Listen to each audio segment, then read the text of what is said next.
Hi friends, இன்றைக்கி நம்ம இந்த வீடியோவில் பச்சை பயிறு ப்ளஸ் பீர்க்கங்காய் வச்சு ஒரு கடையல் செய்ய போகிறோம். வாங்க வீடியோக்குள்ளே போகலாம். ஃபஸ்ட்டு ஒரு குக்கரில் நான் 2 கைப்பிடி அளவு பச்சை பயிரை நல்லா கழுவி சேர்த்துக்கிட்டேன். இப்போ நான் 2 பீர்க்கங்காயை தோல் சீவிட்டு கழுவிட்டு கட் பண்ணி சேர்த்துக்கிட்டேன். நெக்ஸ்ட்டு பார்த்திங்கன்னா நான் 1 கைப்பிடி அளவு சின்ன வெங்காயம் சேர்த்துக்கிறேன்.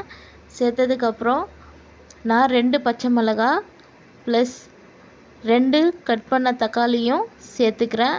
சேர்த்ததுக்கப்புறம் நான் 2 பல் பூண்டு, 1 டீஸ்பூன் சீரகம், 1/4 டீஸ்பூன் வெந்தயம், 1 டீஸ்பூன் மஞ்சள் தூள், 1 டீஸ்பூன் உப்பு, 1/4 டீஸ்பூன் சாம்பார் தூள், 1/4 டீஸ்பூன் மல்லித்தூள், தேவைக்கேற்ப தண்ணி சேர்த்து கலந்து விட்டுக்கிட்டேன்.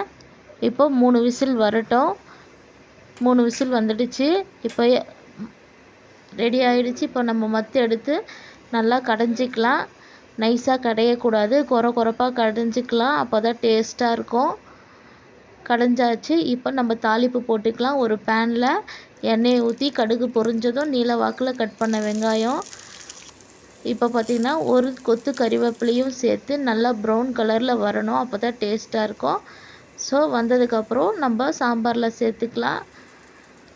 இப்போ நல்லா கலந்து விட்டுக்கலாம். இந்த சாம்பாரை நீங்கள் ஒரு தடவை பீர்க்கங்காய் சேர்த்து பச்சை பயிரில் செஞ்சு பாருங்கள். அவ்வளோ டேஸ்ட்டாக இருக்கும்.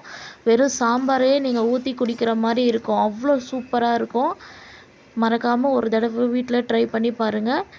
தேங்க்ஸ் ஃபார் வாட்சிங்.